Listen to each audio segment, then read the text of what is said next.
She had $43 left, nowhere to call home, and no reason to believe one small smile could change her life. But the man she smiled at was Adrian Cross, Chicago's most feared mafia boss. 8 weeks later, Grace Harper was trapped against the glass wall of his 58th floor office, while the man who built Adrian's criminal empire pressed a gun to her ribs. Snow blurred the city below. Blood warmed her cheek. Behind them, a secret federal file was seconds away from exposing 18 years of betrayal. How does a broke woman become the only person a powerful man is willing to lose everything for? This is not just a story about danger, money, or forbidden love. It is about what happens when kindness reaches a man who has forgotten how to trust. Stay until the end. Like the video and comment where you are watching from. 8 weeks earlier, Grace Harper sat alone on the 3rd level of a parking garage and stared at the number on her phone as if shame might make it change. $43.18. That was everything she had left after gas, groceries, and the payment that kept her storage unit from being auctioned for one more week. She closed the banking app, opened it again, and watched the same number return. Beyond the windshield, morning sunlight flashed against the black glass of Cross Tower. 58 floors of steel and money rose over downtown Chicago, clean enough to reflect the clouds without seeming touched by them. Grace looked down at the leather bag resting on the passenger seat. It was the last expensive thing she owned. She had bought it 3 years earlier when she still had a corner office desk, a predictable salary, and a fiancé who kissed her goodbye every morning before secretly moving their savings into an account she could not access. The bag had survived the canceled wedding, the emptied apartment, the termination meeting, and 8 months on her cousin Claire's pull-out couch. Its handles were worn smooth now. One corner had begun to fade. Grace carried it anyway because some objects became more valuable after they stopped looking perfect. Her resume lay beneath it, printed on paper she had bought with coins from the bottom of a kitchen drawer. She checked the time. 8:17. Her interview was at 8:30. Grace placed both hands on the steering wheel and drew in a slow breath. Get through the next hour, she told herself. Then get through the hour after that. She stepped out of the car, locked it twice, and walked toward the tower. The wind off the Chicago River cut between the buildings with the sharpness of broken glass. Grace pulled her coat tighter around herself. The coat had once been black. Years of dry cleaning had softened it into something closer to charcoal. She had polished her shoes the night before, but the leather around the toes still showed where it had cracked. People passed her with coffee cups, wireless earbuds, and the fast, private expressions of people who already belonged somewhere. Grace moved with them. Inside Cross Tower, the noise of the city vanished. The lobby was all white marble, dark wood, and enormous arrangements of fresh flowers. Security guards stood behind a stone desk with no visible clutter. A sculpture of twisting bronze rose beside the elevators, abstract enough to look expensive and meaningless at the same time. Grace approached reception. The woman behind the desk looked first at Grace's coat, then at her shoes, then at her face. "May I help you, Grace Harper? I have an interview with Human Resources." The receptionist checked the screen. Executive assistant position. Yes. 9th floor. Her smile was polished and empty. Grace could have matched it. She had spent a decade around people who used courtesy like a locked door. Instead, she gave the woman a real smile. "Thank you. I hope your morning gets easier." For the first time, the receptionist looked directly at her.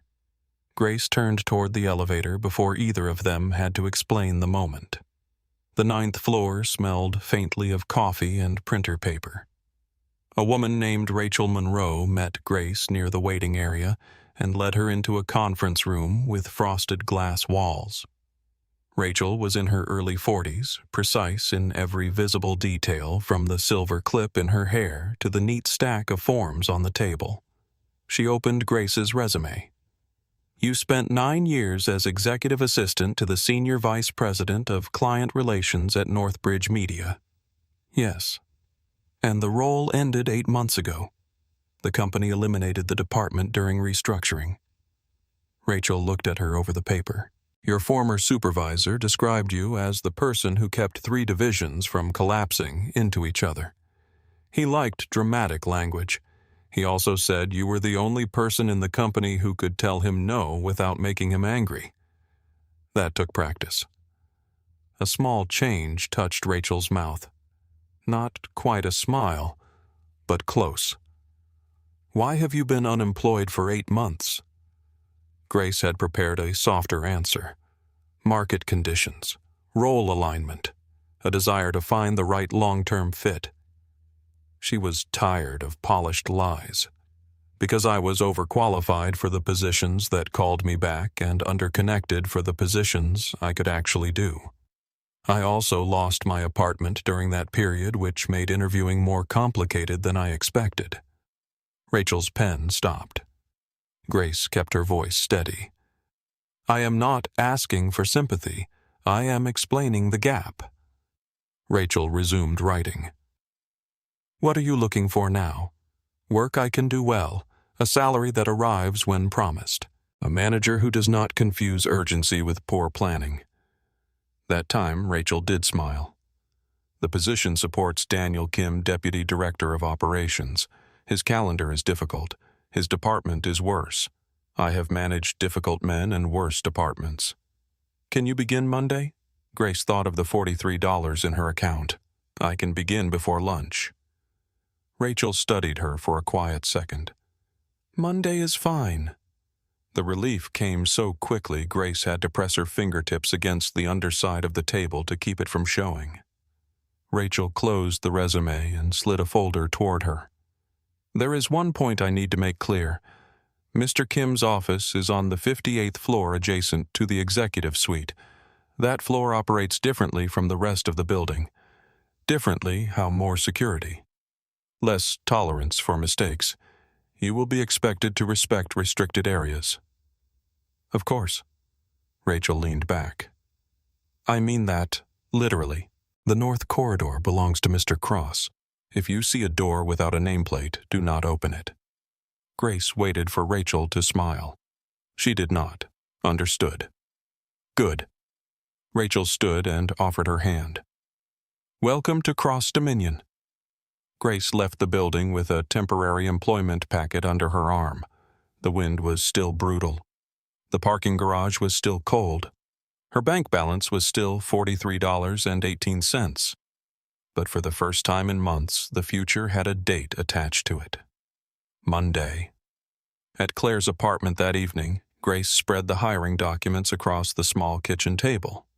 Claire stood at the stove stirring soup while her 7-year-old son, Mason, built a city from plastic blocks on the floor. How much, Claire asked. Grace told her. Claire stopped stirring. That is more than your old job. Not by much. It is enough to get your own place. Grace glanced toward the living room where the pull-out couch waited beneath folded blankets. After I pay you back. Claire turned around. You are not paying me back. I have been here 8 months. You are family. I have eaten your food for 8 months. You also pick up Mason from school, organize my bills, and fix everything I break online. That does not equal rent. Claire set the spoon down. Grace let somebody help you without turning it into a debt. The words landed too close to places Grace kept covered. Her former fiancé had called their shared account an investment in their future. Later, his attorney called it legally complicated. Grace gathered the papers into a neat stack. I start Monday. Claire watched her for a moment, then returned to the stove. That was not an answer. It is the one I have. On Monday morning, Grace arrived at Cross Tower 20 minutes early. Daniel Kim was already late. His assistant desk held 3 calendars, 2 phones, a stack of unopened mail, and a mug filled with pens that no longer worked. Daniel appeared at 8:42 carrying coffee, a leather portfolio, and the distracted expression of a man already losing an argument with his own day. You are Grace. Yes. Rachel said you were experienced. She was correct. He stopped walking. Then he looked at the pile on her desk. My last assistant left Friday, without organizing anything. She gave notice. That is not the same as organizing. Daniel stared at her for half a second, then laughed. It was the first useful sound anyone had made on that floor. By noon, Grace had merged his calendars, canceled 2 duplicate meetings, identified an unsigned labor contract, and discovered that his 3 o'clock conference call had been scheduled according to London time instead of Chicago time. At 12:20, Daniel stood beside her desk with his coat over one arm. You moved my legal review. It conflicted with your contract meeting. I needed both. You needed the contract meeting first. Legal cannot review terms that have not been approved. Daniel glanced at his watch. Did you eat? Not yet. Neither did I. That appears to be your normal system. It is. It is a poor system. He looked toward his office. You are going to fit in badly here. Grace opened the next file. I have found that fitting in is often overrated. The first week passed in a blur of names, passwords, security badges, and people who expected their requests to become urgent simply because they had made them. Grace learned the floor. The west side housed operations and legal. The center held conference rooms with glass walls that turned opaque during sensitive meetings. The south side contained finance and executive support. The north corridor was different. People lowered their voices near it. No one leaned against its walls while checking a phone. No one used it as a shortcut. Even senior executives seemed to become aware of their posture when they passed its entrance. At the far end stood a security door of dark wood. No nameplate, no title, no visible handle from the outside. Grace did not ask who was behind it. She knew. Adrian Cross appeared on magazine covers, financial news programs, and lists of powerful people who never smiled for photographs. He had built Cross Dominion from a small construction operation into a private empire that controlled real estate, logistics, infrastructure, and shipping contracts throughout the Midwest. The official biographies always mentioned discipline vision and aggressive expansion. They never mentioned warmth. On her 4th day, Grace saw him cross the floor from a distance. Conversation stopped without anyone being told to stop.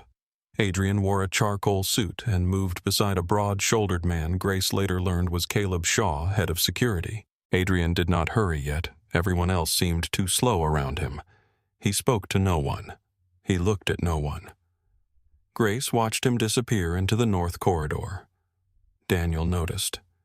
Do not stare. I was not staring. You were collecting information. There is a difference. Not around him. Grace returned to her screen. What happens around him? Daniel picked up a folder. People keep their jobs by understanding which questions do not need answers. Grace said nothing. She had spent the last year learning that unanswered questions usually cost more than people expected. By the 9th day, she understood Daniel's rhythms. He forgot lunch when anxious. He delayed difficult calls until late afternoon. He read executive summaries but remembered numbers only when they appeared in charts. He said yes too quickly to people he respected and no too slowly to people he feared. Grace adjusted around him. She placed food on his desk before noon. She moved difficult calls to the morning. She rebuilt his reports around decisions rather than information. Daniel never praised her directly. He simply stopped checking her work. That was praise in an executive office. Late Wednesday morning, he came to her desk with a sealed contract. Legal needs the original signature copy. I will have someone take it. Half the assistants are downstairs for training. Grace looked at her calendar. I have 12 minutes before the vendor call. Legal is across the floor. She took the envelope. Then I have 10. The main corridor was blocked by workers replacing a section of flooring. A man in an orange vest pointed toward the opposite side. North corridor. Follow it to the end, then turn right. Grace stopped. The north corridor. Unless you can walk through wet cement. She looked at the clock on her phone. 9 minutes. She entered the restricted hallway. The sound changed immediately. The ordinary hum of the office disappeared behind her. Thick carpeting absorbed her steps. The walls held framed black and white photographs of old Chicago construction sites. Bridges rising over frozen water. Steelworkers balanced high above unfinished streets. Grace passed one door, then another. Each had a brass plate. Security. Private conference room. Records. At the end of the corridor, she turned right and found a short passage with 2 doors. The first carried a legal department plaque. The second had no name. Grace shifted the envelope beneath her arm. Her heel caught the raised corner of a floor mat. She stumbled forward and reached for the wall. Her palm struck the unmarked door. It opened. For one suspended second, she remained half inside the corridor and half inside a room she had been specifically warned never to enter. The office was larger than Claire's entire apartment. A conference table occupied one side. Bookshelves covered another. Floor-to-ceiling glass revealed the river, the bridges, and the winter city stretching beneath a pale sky. A man stood near the window with his back to her. Adrian Cross. His jacket rested across a chair. His white shirt sleeves were rolled to his forearms. A phone was pressed to his ear. "No, Vincent," he said. His voice was quiet enough to make the words more dangerous. "You do not own what I built." Silence answered him. Adrian's shoulders tightened. "Then you should have read the agreement more carefully." He ended the call and turned. Grace understood at once why people stopped talking when he entered a room. It was not merely his face, though he was striking in a severe, controlled way. Dark hair, sharp cheekbones, eyes the color of a storm over the lake. It was his stillness. Most powerful men filled silence because they needed to dominate it. Adrian Cross appeared to own it already. His gaze moved from Grace's face to the envelope beneath her arm, then to the open door. Grace stepped back. "I am sorry. The main corridor is blocked. I was directed through the north side and I was looking for legal." Adrian said nothing. She became aware of every detail at once. The worn edge of her handbag, the cracked leather of her shoes, the fact that she was standing inside the private office of a man whose name was carved into the building. "I did not intend to interrupt you. You work on this floor." It was not a question. Grace Harper, assistant to Daniel Kim. "I started last Monday." His eyes remained on her. She had the strange feeling that he was not deciding whether she was telling the truth. He was deciding what kind of person told the truth that quickly. "I will leave now," she said. Grace reached for the door. Then she saw what everyone else seemed trained not to see. Adrian looked exhausted. Not tired after a long week. Not irritated after a difficult call. Exhausted in the deep private way of a man who had spent years sleeping beside problems no one else knew existed. There were shadows beneath his eyes. A muscle tightened once near his jaw. His hand still held the silent phone as though the conversation had not actually ended. Grace knew she should walk away. She needed the job. She needed the paycheck. She needed to remain invisible to men who owned buildings. But the expression in his eyes reached something human in her before caution could stop it. She smiled. Not the careful smile she used in interviews. Not the empty smile people exchanged in elevators. A small, honest smile. "You look like you have not slept since the Cubs won the World Series." Adrian stared at her. Grace felt heat rise into her face. It was too late to retrieve the sentence. She continued because dignity sometimes required committing fully to a mistake. "I hope whatever is chasing you takes the afternoon off." For the first time, something moved in his expression. It was not amusement. It was surprise so complete that it almost looked like pain. Grace stepped into the corridor and pulled the door closed. She stood there for one breath. Then another. "What were you thinking?" she whispered to herself. The legal department was through the next door. She delivered the contract with 40 seconds remaining and returned to her desk before the vendor call began. Daniel asked why her face was flushed. "The building is warm. It is 67 degrees. I walked quickly. He accepted the answer because his phone was ringing. Grace spent the rest of the afternoon fixing a procurement error, tracking down a missing signature, and pretending she had not told Adrian Cross that he looked hunted. By 6 o'clock, the incident had been pushed beneath more immediate concerns. Her gas light had turned on that morning. Claire needed milk. Grace's first paycheck was still 9 days away. The practical work of surviving left little room for embarrassment. At the end of the north corridor, Adrian remained by the window long after the unmarked door closed. Caleb Shaw entered through the private security passage and found him staring at the city. The Rourke call Adrian did not answer. Caleb placed a folder on the desk. Vincent moved 2 accounts through Milwaukee. "We have people tracing the transfers." Still no answer. Caleb followed Adrian's gaze, but there was nothing outside except traffic crossing the river. Something else happened. A woman walked into my office. Caleb's expression changed immediately.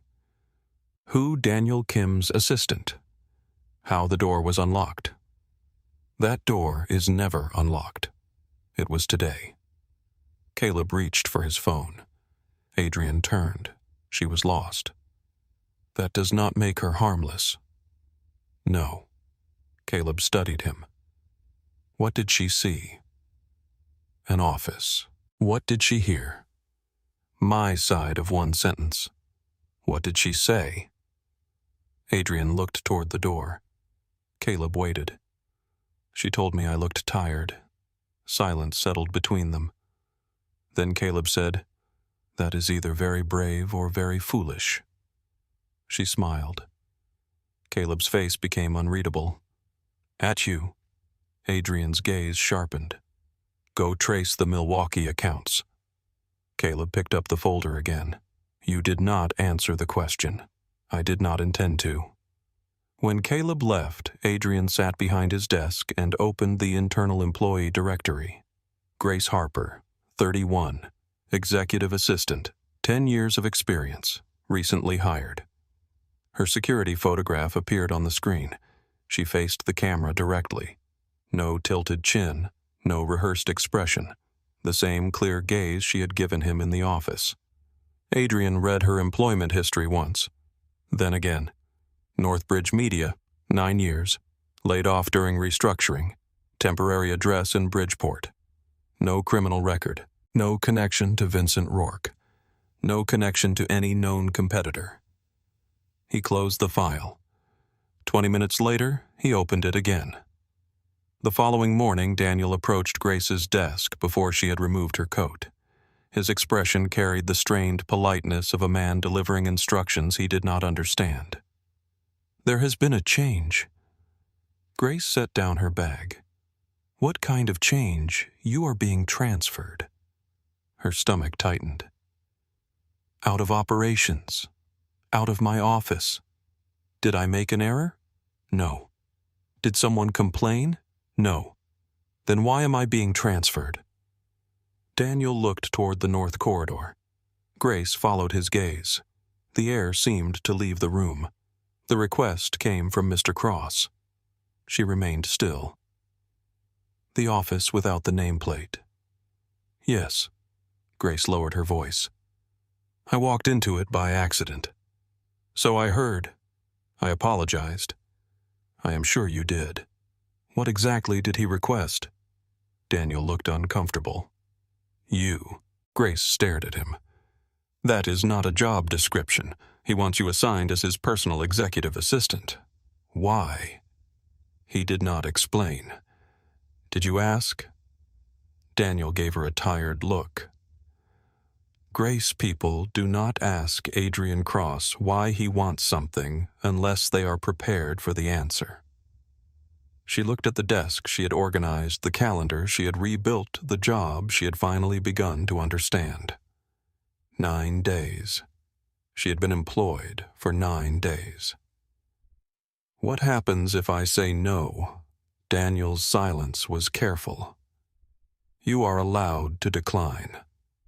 That was not my question. He exhaled. I do not know. Grace thought of $43.18. She thought of Claire's couch.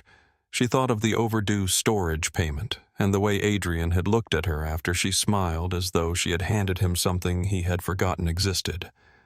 What does the position pay? Daniel told her.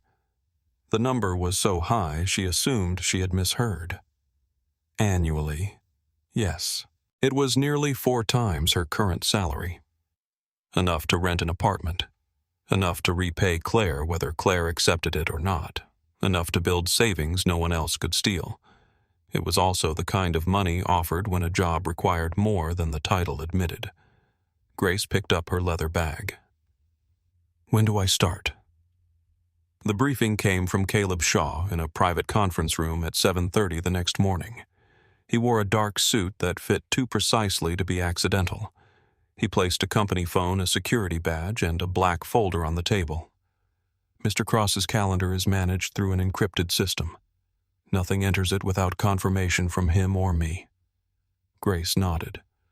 His calls are logged, but certain communications do not pass through your desk. Which communications, the ones you do not need to know about? That definition may become difficult in practice. Caleb's eyes rested on her. If it becomes difficult, you bring the problem to me. He explained the hours, 8 in the morning until 6 in the evening officially. Availability outside those hours realistically. Discretion at all times. No discussion of Adrian's visitors' schedule habits or private conversations. Then he told her the salary again. Grace kept her expression steady. That number purchases more than scheduling. It purchases judgment and silence. It pays you to recognize the difference between privacy and danger. Grace looked at the black folder. Why me? Caleb did not respond immediately. I have been in this building for 9 days, she continued. I entered the wrong office, said something inappropriate, and left. That does not justify this position. No. Then why did he choose me? Caleb leaned back.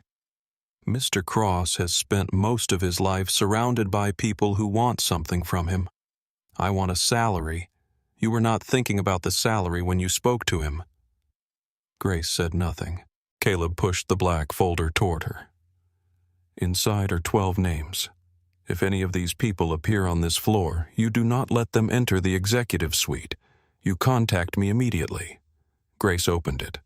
12 photographs, 12 names. Businessmen, attorneys, consultants, men and women who looked ordinary enough to pass through any lobby in Chicago. What happens if one of them gets through? Caleb's voice remained calm. You will understand why the North Corridor has no nameplate. Grace studied every face. When she entered the executive suite at 7:50, a new desk waited outside Adrian's office. The monitor still carried a thin layer of protective plastic. Someone had ordered it for her. At 7:58, the elevator doors opened. Adrian Cross stepped onto the floor with a phone in one hand and winter cold still clinging to his coat. He stopped when he saw her. Grace stood. Good morning, Mr. Cross. I reviewed your schedule. There are 3 conflicts requiring decisions before your 9 o'clock call. His gaze moved over her face. You remembered me. You were in your own office. I was the one who was lost. That almost smile appeared again, brief enough that she might have imagined it. What are the conflicts? Grace walked him through each one. He listened without interrupting. He did not look at his phone. He gave direct answers and expected her to remember them. When she finished, he turned toward his office. At the door, he stopped. You said I looked like I had not slept since the Cubs won the World Series. Grace kept her voice level. I did. Do you often say things like that to your employers, only when they look exhausted? Adrian glanced back at her. I slept 4 hours. That is not enough. I know. He entered his office and closed the door. Grace sat down slowly. On the corner of her desk lay the folder Caleb had given her. She opened it once more and began memorizing every name. When she finished, she knew all 12 faces by sight. The most dangerous man in Adrian Cross's life was not among the 12 faces Grace had memorized. She did not know that yet. All she knew was that Adrian's office door had closed, the executive floor had begun to wake around her, and the new phone on her desk was already ringing.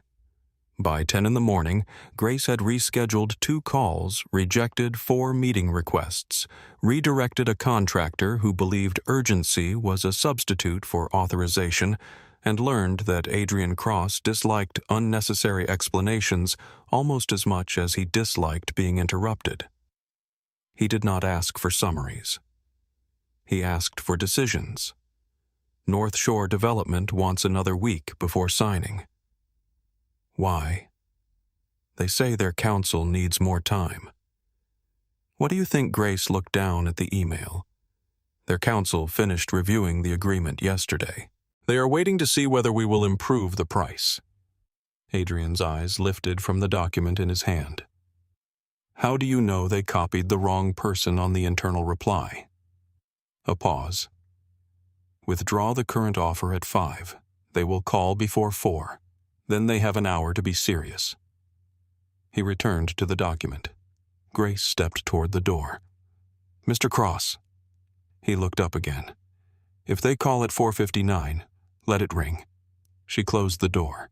North Shore Development called at 3:42. They signed without changing the price. Grace entered the result into the file but said nothing when Adrian passed her desk that evening. He stopped anyway. They called before 4. Yes. You did not mention it. You already knew they would. His gaze rested on her for a second longer than necessary. I suspected. Grace looked back at her screen. That is a more comfortable word. He almost smiled. It was the 3rd time she had seen the expression begin and disappear before becoming real. She found herself wondering what a full smile would do to his face. The thought felt too personal. She returned to the calendar. The first 2 weeks passed with the controlled speed of a machine operating close to its limit. Adrian arrived before most of the building and left after nearly everyone else. Some mornings he was already in his office when Grace reached the floor. On other days he stepped from the elevator at exactly 7:58, carrying black coffee and a stack of paper documents marked with colored tabs. He did not waste words. He never raised his voice. When someone disappointed him, he became quieter. That was worse. Grace watched vice presidents enter his office with confident shoulders and leave 20 minutes later checking their notes as if the paper might explain what had happened to them. No one relaxed around him. No one asked how he was feeling. No one told him when he looked tired. They performed respect carefully, like musicians playing from a score. Grace began to understand why her accidental smile had stayed in his mind. It had not been special because it was charming. It had been special because it had contained no fear. She still did not understand why that was enough to bring her this close. Her desk stood 3 steps from the entrance to his office. She controlled the visible path to him. Anyone who wanted time approval access or favor passed through her first. People adjusted to her quickly. Junior employees were grateful when she gave clear answers. Senior executives tested her. Some tried charm. Some tried intimidation. One man placed both hands on her desk and said, "Adrian always takes my calls." Grace checked the system. "He declined your last 3. The man straightened. "That is not the same as refusing to speak with me." "It appears to be exactly the same." After he left, Caleb emerged from the security corridor. "You enjoy this. Enjoy what?" "Saying no to men who do not hear it often." Grace returned to her email. "It is not enjoyable. It is efficient." Caleb leaned against the edge of her desk. Adrian's previous assistant lasted 4 months. Why? She let the wrong person through. Which person? Caleb gave her a look. Grace nodded. "One of the 12. "No." That caught her attention. Then why is the person not on the list? They are now. Caleb walked away before she could ask more. Grace added the answer to the growing collection of things that did not fit together. The locked calendar, the separate phone, the unmarked door, the 12 faces, the fact that Adrian's head of security sometimes appeared before sunrise and remained on the floor long after midnight. Grace knew businesses kept secrets. She had spent 10 years protecting confidential negotiations, personnel disputes, private medical information, and the fragile egos of executives who believed inconvenience qualified as crisis. This felt different. The secrecy around Adrian was not designed only to protect money. It was designed to protect him from people. 3 weeks after Grace began working in the executive suite, one of those people appeared. It was late afternoon, the hour when winter light turned the windows silver, and everyone on the floor began calculating how much work could be postponed until morning. The elevator opened. A man in a navy overcoat stepped out alone. He was in his mid-40s, clean-shaven, handsome in a polished and forgettable way. His suit was expensive. His smile was practiced. He moved as though security rules applied mainly to people with cheaper shoes. He approached Grace's desk. "Ethan Voss. I need 5 minutes with Adrian." Grace opened the approved contact database. There was no appointment. There was no active vendor file. There was no Ethan Voss. "Mr. Cross is unavailable. He will want to see me. Then he will confirm that." The man's smile remained in place. "You are new." "So I have been told. I worked with Adrian before this building existed." Grace looked toward the private office. "Then you know he values procedure." Something passed behind Ethan's eyes. Not anger, calculation. Grace picked up the internal phone and contacted Adrian. He answered on the first ring. "There is an Ethan Voss here to see you." Silence. It lasted less than a second, but Grace had already learned to measure Adrian's pauses. This one meant danger. "Tell him I am unavailable. For today, permanently. Would you like me to accept correspondence? No." The line ended. Grace replaced the phone. "Mr. Cross will not be meeting with you. You may send legitimate business correspondence through the legal department." Ethan looked at her more carefully. "Not as an assistant now, as information. You really are new. I am still the person saying no." His gaze dropped to her badge. "Grace Harper." Then to the leather bag beside her chair. He seemed to memorize both. "Have a careful evening, Ms. Harper." He turned and walked back to the elevator. Grace watched the doors close. She opened a new document and recorded the encounter. Name, time, description, exact language, direction of departure. She printed it and placed it on Adrian's desk before leaving. The next morning, Caleb was waiting beside her chair. He held the report. "You wrote down the exact wording." "Yes." "You noted that he looked at your badge." "Yes." "You also noted the bag." "He looked at it long enough to remember it." Caleb studied her. Most people would not notice. Most people did not spend a year discovering that someone they trusted had been studying their financial habits. Caleb's expression changed slightly. He knew about the former fiancé. Of course he did. Grace felt a brief flare of irritation. "How much of my personal life did security review enough to know whether anyone could use it against you?" "You mean enough to know whether anyone already had?" Caleb did not apologize. The report was the right call. All of it. All of it. He turned toward the north corridor. "Ethan Voss is not welcome on this floor." "Why is he not in the folder?" Caleb stopped. "That is a question for Adrian." "Will he answer?" Caleb looked back at her. "That depends on how you ask." That afternoon, Adrian stopped at her desk after a meeting. "The report. I thought you would want a record." "I did." He glanced toward his office. Voss is not someone I do business with anymore. Was he ever? Adrian's attention returned to her. Grace kept her tone professional. He said he worked with you before this building existed. He did. Should he be added to the restricted list? A silence. Yes. Are there other names I should know? There are always other names. That is not useful. His eyes narrowed, though not with anger. Most people heard a statement from Adrian Cross and treated it as the end of a conversation. Grace treated it as incomplete information. I cannot protect access to your office if the dangerous people are missing from the list. For a moment, neither spoke. Then Adrian said, Caleb will send an updated file. Thank you. He began walking away. Mr. Cross. He stopped. Was Ethan left off by mistake? Adrian did not turn around. No. He entered his office. The answer sat with Grace for the rest of the day. Not a mistake. A decision. The new file arrived before 5. Ethan's face appeared on the first page. Grace memorized it again. That night she sat at Claire's kitchen table with her laptop open and compared apartment listings. Her first paycheck had cleared. The number in her account no longer frightened her. It did not feel like safety yet, but it felt like distance from the edge.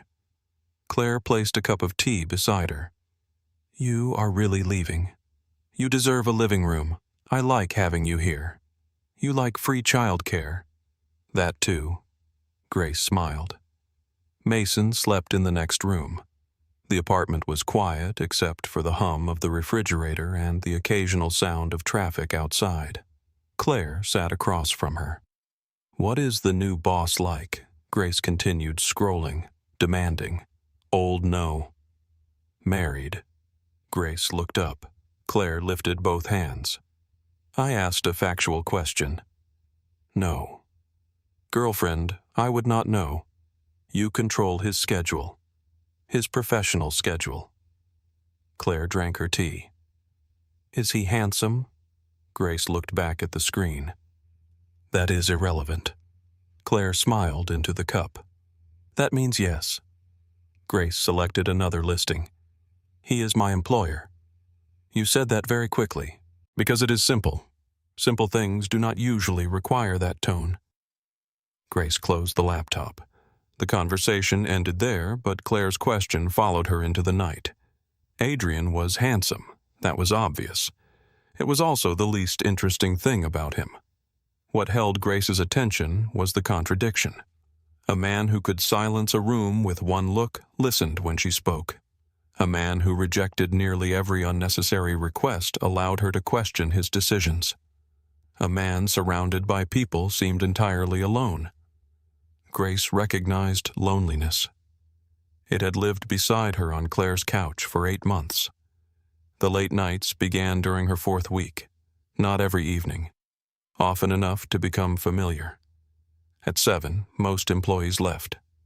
At 8, the executive floor became quiet.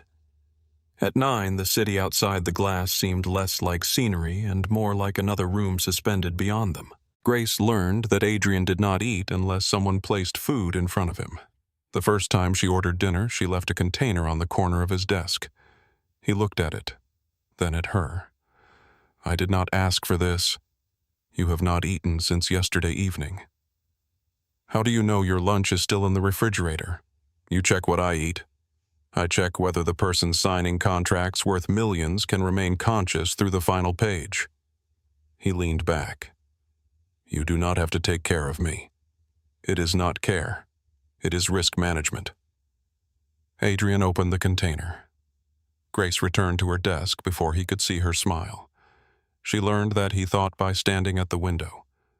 When a problem resisted him, he would fold his arms and stare across Chicago for 10 or 15 minutes without moving. The first time, Grace interrupted to remind him of a call. His irritation flashed so quickly another person might have missed it. She did not. The second time she waited.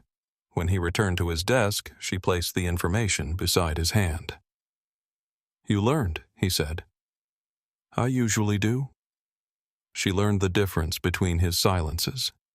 There was the ordinary silence he wore around people, the thinking silence, the angry silence, the silence that followed a call on the secondary phone. That one was the darkest. She never asked about it. Not because she lacked curiosity, because she understood that some doors required more than an accidental touch before they opened. One Tuesday night, Grace was preparing a report when she heard Adrian speaking through the half-open door. "That does not solve the timing problem." No answer followed. He was talking to himself. Grace waited. A page turned. A pen struck the desk. "That makes the exposure worse." She stood and walked to the doorway. Would another set of eyes help? Adrian looked up. 3 files lay open before him. A financial model filled one screen. "This is outside your role." "That was not my question." He leaned back and studied her. Then he pointed to the chair across from him. Grace entered. The problem involved 3 cross-dominion subsidiaries, 2 debt schedules, and a construction acquisition that would fail unless the closing dates aligned. Adrian explained the structure once. Grace listened. She asked which deadline could move without violating the lender agreement. The second subsidiary can move by 30 days. What happens at 60? The third company loses protection under the current quarter. Grace looked at the figures. What if you do not move the third company? Adrian's attention sharpened. You align the first 2 at the quarter close, she continued. That creates a 60-day window before the third needs to declare the exposure. The acquisition closes inside that window. He stared at the screen. Say it again. Grace did. Adrian picked up a pen and began calculating. For several minutes, the only sounds were paper keys and distant traffic. Then he set the pen down. That works. Grace stood. Good. Where did you learn to see that 9 years beside executives who assumed assistants could not understand financial conversations? His gaze held hers. Thank you, Grace. Not good work, not useful. Thank you.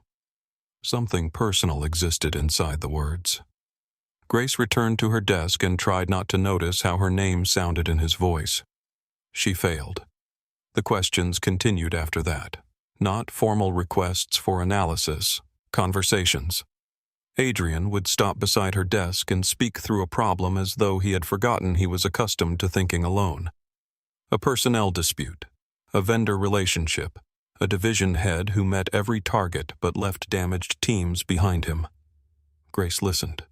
She rarely told Adrian what to do. She told him what she saw. One evening, he mentioned Samuel Ortiz, an account manager whose performance had declined. He has missed target for 2 years. His daughter was receiving cancer treatment. Adrian looked at her. How do you know that I processed his leave extensions? That treatment ended last spring. Yes, his numbers began recovering in the 3rd quarter. You read his performance file. I noticed the report when I attached it to the review packet. Adrian was quiet. You notice a great deal. It helps me do my job. For whom? The question surprised her. Grace looked at him. For you. His expression did not change, but the room seemed to. You notice people for my benefit? I notice people because they matter. I use what I notice to help you make better decisions. Adrian held her gaze. 1 second, then another. Ortiz stays, he said. Bring me his updated numbers tomorrow. I will. Grace packed her bag after he returned to his office. In the elevator, she pressed the lobby button twice. It did not make the elevator move faster. It gave her hand something to do. At home, she told herself that nothing had happened. He had asked a question. She had answered it. He was her employer. She was rebuilding a life that could not afford complications. The next morning, Adrian remembered her coffee order. He placed a cup on her desk without comment. Grace looked at it. You did not have to do that. His eyes moved toward her. You work better when you drink coffee. That sounds familiar. It is risk management. He entered his office. Grace stared at the cup until the phone rang. The secondary line lit up on a Wednesday morning during Adrian's meeting on the 42nd floor. Grace had been instructed to answer only if the call came through a specific extension and Caleb could not be reached. The extension matched. Caleb did not answer. Grace picked up. Cross-executive office. Silence. Then a man spoke. "You are not Shaw." His voice was smooth and unhurried. "No. Mr. Cross is unavailable. May I take a message?" Another pause. Grace felt watched despite the empty office. "Tell Adrian the deadline has moved forward." What deadline he knows. The man's voice remained almost pleasant. "Tell him I am finished waiting." The line went dead. Grace kept the receiver in her hand for 1 second. Then she wrote the message exactly. No softened language, no interpretation. She placed the page at the center of Adrian's desk. When he returned, he removed his coat, entered the office, and saw the note. Grace watched from her desk without appearing to watch. His shoulders changed. Only slightly. He closed the office door. Less than a minute later, she heard his voice through the wall. "You funded a company, Vincent. You did not purchase my life." Grace stopped typing. The sentence echoed the words she had heard on the day she entered his office. The same name. Vincent. The call lasted 4 minutes. When Adrian emerged, his expression was perfectly composed. Grace had learned enough to understand what that meant. The message, he said. "You wrote his words exactly." Yes. Most people would have softened them. "I am not here to edit someone's intentions." Something moved behind his eyes. "No," he said. "You are not." He rested one hand on the edge of her desk. "If that line rings again, transfer it to Caleb. Do not speak to the caller." Who is Vincent? Adrian's hand became still. Someone connected to the company's past. That answer was designed not to answer. It is the answer I can give you. Grace looked toward the folder containing the restricted names. He is not on the list. No. Why Adrian met her eyes? Because lists are for people who can be stopped at the door. He walked into his office. Grace sat with the sentence until the words seemed to change the temperature of the room. That evening, Adrian remained behind his closed door. Grace left at 8:30. Snow had started falling over Chicago, softening the sidewalks and turning the streetlights into pale circles. She drove to her new apartment in Bridgeport.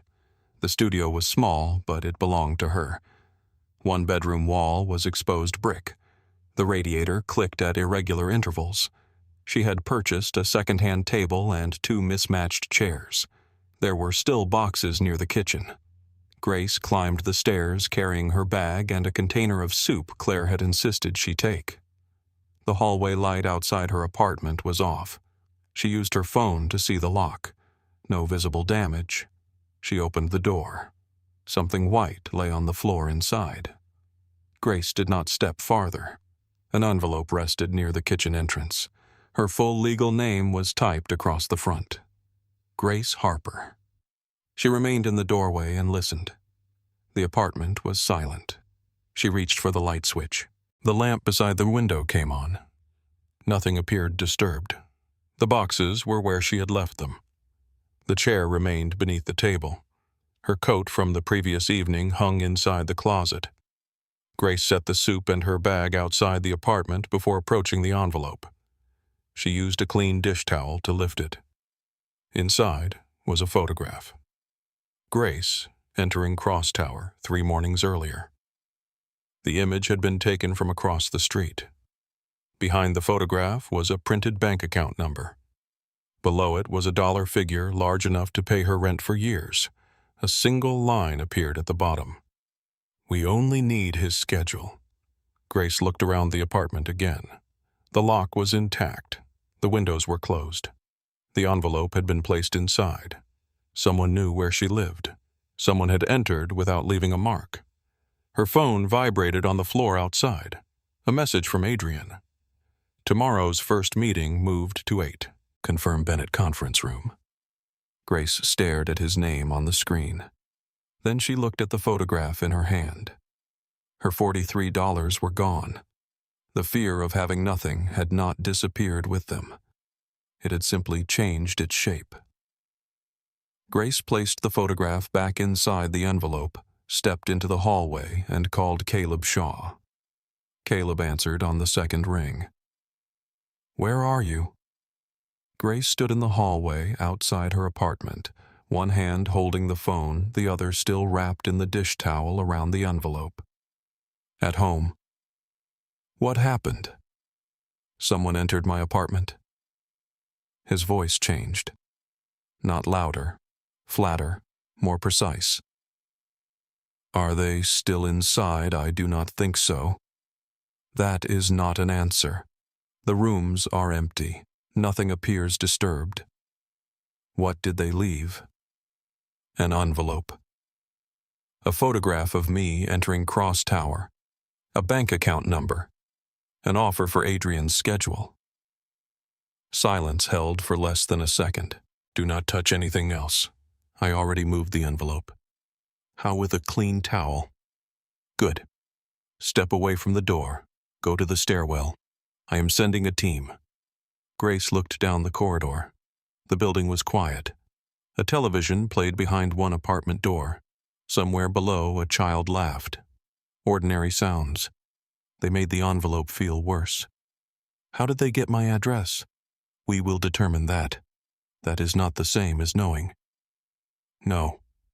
Caleb did not soften the truth. "Stay on the line."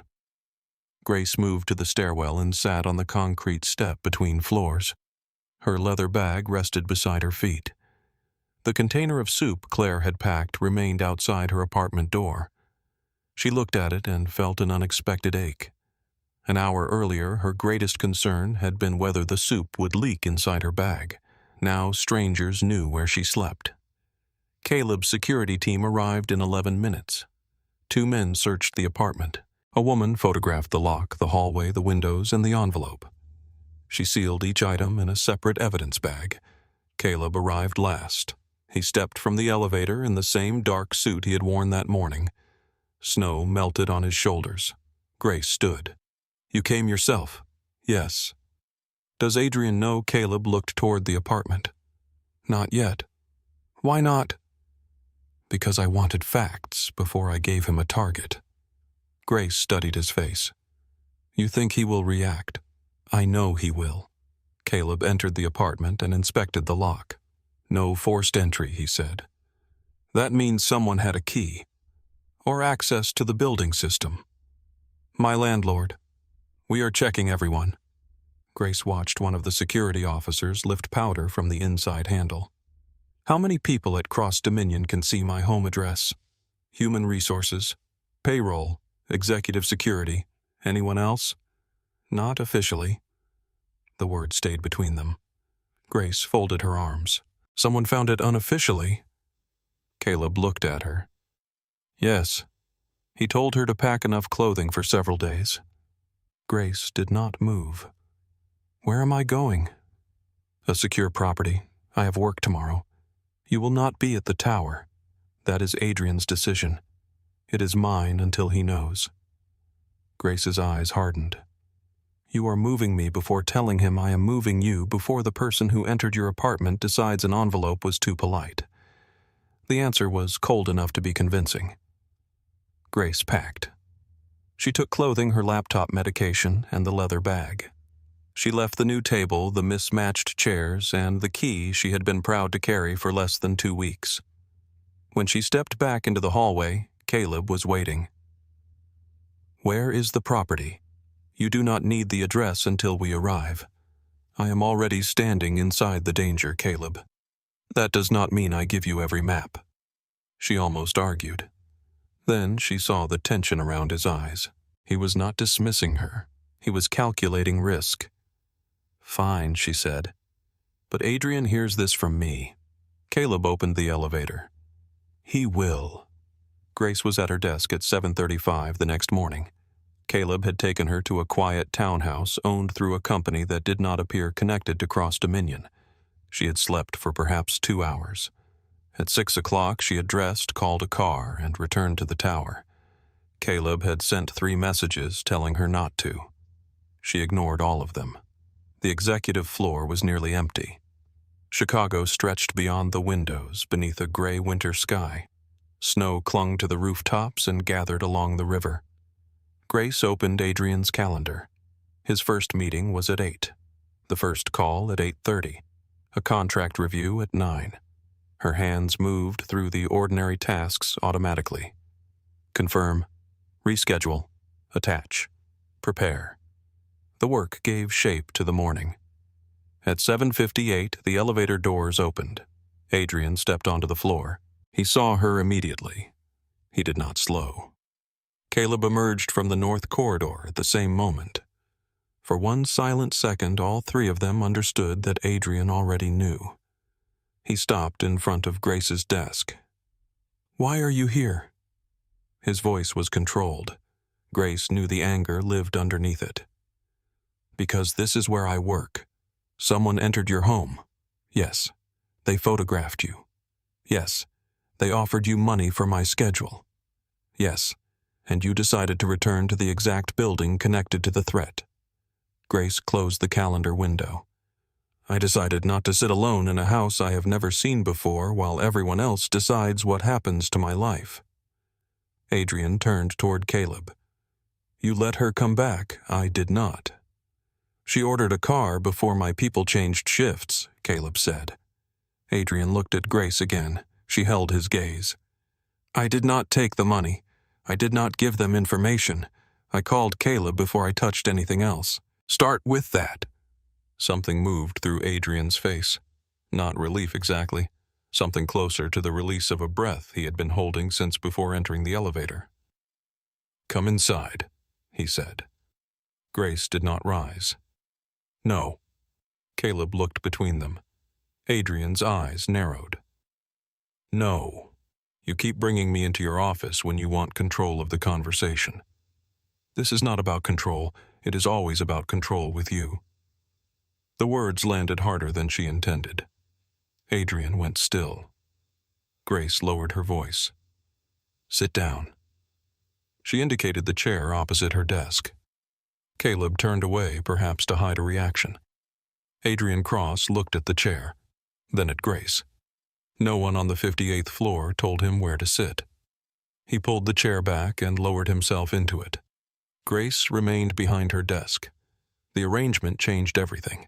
He was not framed by the windows or the wide office or the weight of his name on the building. He was simply a man sitting across from a woman whose home had been entered because she worked for him.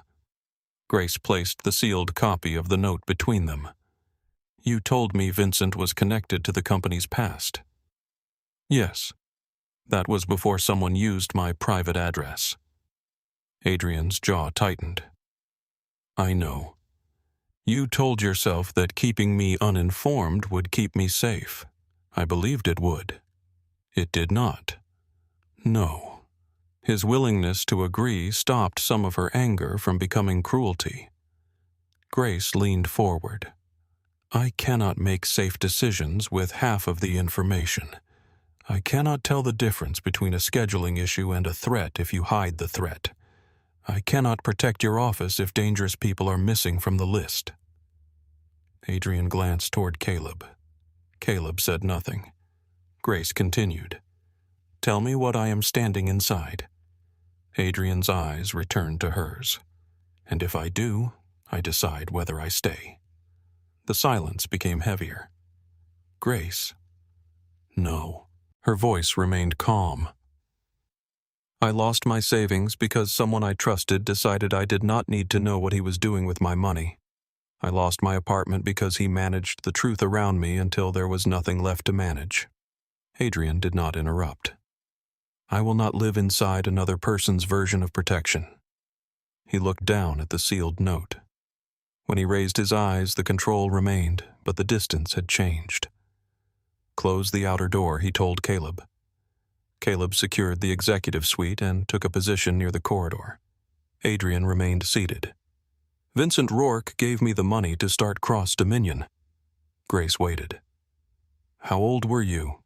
21. "What did he want in return?" "At first access." To what warehouses? Freight routes, contractors, books that could absorb money without attracting attention. The answer came without decoration. Grace felt the room shift around the truth. You knew. Yes. From the beginning, yes. Adrian did not attempt to make himself younger than he had been. He did not say naive. He did not say desperate. He gave her the fact. 18 years earlier, Adrian had owned one truck and employed 4 men. His father had died after a construction accident, leaving medical bills, business debt, and unfinished contracts behind him. Adrian had tried banks, private lenders, and every legitimate investor willing to take a meeting. They all refused. Rourke did not. He gave me enough to complete a municipal warehouse contract, Adrian said. The first payment saved the company. What was the first condition? One of his subcontractors received a portion of the work. And after that, a shipping container passed through one of our sites without inspection. Grace kept her face still. What was inside, I did not ask. You knew enough not to ask. Yes. His voice had gone quieter.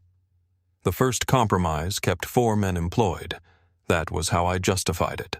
The next one brought more contracts. The next one gave me access to property no bank would finance. Adrian looked toward the windows. By the time I stopped pretending it was temporary, I was operating companies that moved Rourke's money through legitimate construction and logistics work. How long? 7 years of active cooperation. Grace absorbed the number. 7 years was not one desperate decision. It was a life built from repeated choices. And then you walked away no. The answer was immediate. I started trying. He told her that Rourke's network had grown alongside Cross-Dominion. Clean invoices hid illegal transfers. Warehouses held unregistered cargo. Union contracts were manipulated. Political donations opened inspection routes. Adrian became valuable because he understood both worlds. He knew how to make criminal money look ordinary. Did anyone get hurt? His eyes met hers. Yes. The word carried more weight than anything else he had said. Because of you, because of the system I helped maintain. That was not my question. Adrian's expression tightened. I never ordered violence. Grace said nothing. He understood. I knew violence protected the arrangements. I knew what happened to people who refused Rourke. I accepted the protection because it benefited me. There it was. No absolution. No careful distinction meant to preserve his image. Grace felt something inside her resist the urge to simplify him into one thing. Monster. Victim. Criminal. Man trying to leave. He was all of it at once. What changed? Adrian leaned back slightly. Rourke wanted to use one of my freight routes to move people. Grace's stomach turned. Trafficking. Yes. And that crossed your line. It exposed the line I should have seen years earlier. He refused the shipment. Rourke reminded him who had financed the company.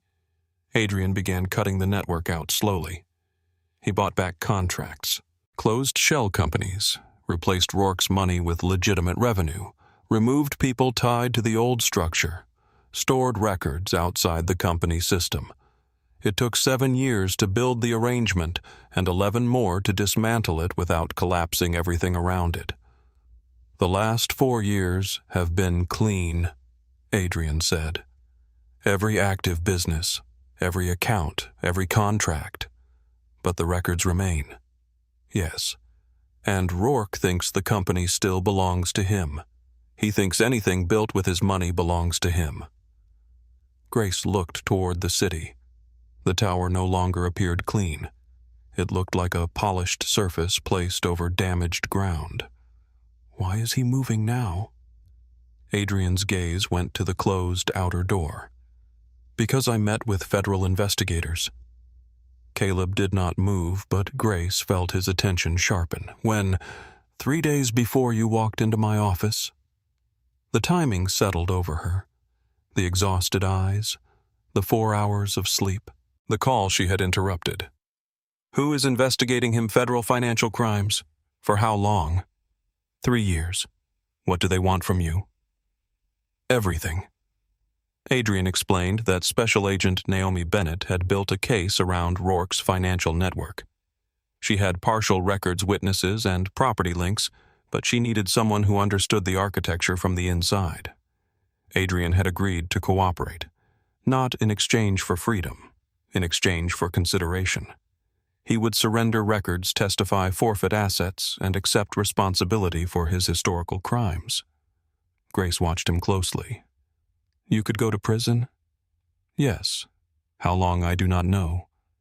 And you were going to keep operating this office as if nothing had changed. I was trying to protect the company while the agreement was negotiated. Protect the company or protect yourself. Both." The honesty came without hesitation. Grace appreciated it more than she wanted to. "What does Rourke know? He knows someone from the government met with me. How that is what we are trying to determine." Grace thought of Ethan standing at her desk, the way he looked at her badge, the warning in his farewell. Ethan Voss. Adrian's expression answered before his voice did. He had limited access. "You left him off the list deliberately." "Yes." Why? Adrian looked toward Caleb. Caleb remained silent. Grace waited. Finally, Adrian said, "Ethan's sister is ill. Kidney failure. Her insurance collapsed after her employer filed bankruptcy. What does that have to do with Rourke?" "He purchased her medical debt through a collection company. He controls the private treatment account, keeping her on a transplant program." Grace felt cold. "He is using her life against Ethan." "Yes." "And you kept Ethan near the company because you wanted to help him." "I was trying to remove the leverage, while giving him access. Limited access." "Someone entered my apartment." Adrian's face tightened. "I know." "Do you?" Grace stood. The chair moved back across the floor. "You made an exception because you believed understanding his reasons made him safe. I never believed he was safe. You believed you could control the danger." Adrian rose as well. "That was my responsibility." "No. It became mine when they put my name on an envelope." She placed both hands flat on the desk. "My home was the first place I had owned in any sense for almost a year. I slept there for 12 nights before someone came through the lock." Adrian's expression changed. The anger left. What remained looked worse. "I am sorry." Grace believed him. "It did not repair the lock. Do not promise it will not happen again." "I will not." "Good. Because you cannot." Adrian stood across from her without the armor of denial. "What do you need?" "Everything that affects my safety. You will have it. Not after you decide I am ready." "No." Not filtered through Caleb. Caleb raised an eyebrow but said nothing. Adrian nodded. Everything. The meeting with Agent Naomi Bennett happened that evening in the rear office of a laundromat on the west side. Rows of washing machines turned behind a glass partition. Fluorescent lights hummed overhead. The room smelled of detergent old steam and burnt coffee. Bennett wore a dark jacket and held a paper cup that had been refilled too many times. She looked at Grace first, then at Adrian. "You brought someone." She received the contact Adrian said. Bennett pointed to a folding chair. "Sit." Grace described Ethan's visit, Vincent's call, the exact words, the photograph, the offer, the undamaged apartment lock. Bennett listened without interruption. When Grace finished, Bennett looked at Adrian. "I told you Voss was a vulnerability. I know. I recommended removing him." "I know. You decided you could manage him." Adrian said nothing. Bennett turned back to Grace. "How much access do you have to Adrian's visible calendar? Corporate correspondence, executive meetings, travel requests, and vendor contacts. Financial records. Only what crosses the administrative system. Secondary communications." Number Bennett studied her. "You are not law enforcement." "No. You have no field training." "No." Then why are you here? Grace looked at Adrian, then back at Bennett. Because Rourke believes I know enough to buy, and Adrian believed I knew too little to trust. Both positions made me dangerous to myself. Bennett held her gaze. Then she nodded once. The case moves faster now. She explained that Rourke's contact did not destroy the investigation. It changed the sequence. If he knew Adrian was cooperating, he would try to destabilize the company, destroy records, pressure witnesses, or force Adrian to withdraw. I need the complete archive by the end of the week, Bennett said. No more stage disclosure. You will have it, Adrian replied. Bennett looked at Grace. You need to disappear from your normal address. I already have. You also need to step away from company operations. No. Adrian turned toward her. Grace, if my schedule changes, Rourke sees it. Bennett's eyes sharpened. Grace continued. He photographed me entering the tower. He knows I work beside Adrian. If I stop sending confirmations, moving meetings, and maintaining the visible calendar, that becomes information. Bennett looked at Adrian. She is right. Adrian's jaw tightened. She works remotely. Grace nodded. Full access. Controlled access, Adrian said. Full enough to preserve the pattern. Bennett set down her coffee. Do it. Outside the laundromat, snow had begun again. Caleb went ahead to check the car. Adrian stood beside Grace beneath a flickering streetlight. For once, there was no tower around him. No glass office. No employees measuring their distance. Only a tired man in a dark coat standing beside a woman whose life had been pulled into his unfinished past. I should never have transferred you, he said. Grace looked toward the street. You did not force me to stay. I gave you 4 times your salary when you had $43. The fact startled her. How do you know that security reviewed your financial vulnerability after you entered my office? Anger rose, then faded beneath the exhaustion of too many revelations. That was private. Yes. You knew exactly how badly I needed the job. Yes. And you still expect me to believe the salary was only about my work? No. Grace turned toward him. What else was it about Adrian's eyes held hers? The smile made me curious. She waited. The way you worked made me trust you. His voice lowered. The way you speak to me makes it difficult to remember why I stopped trusting people.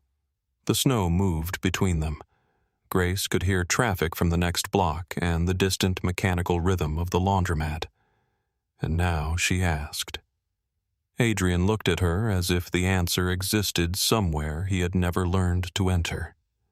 Caleb opened the rear car door. Grace stepped away first. Now we survive the week.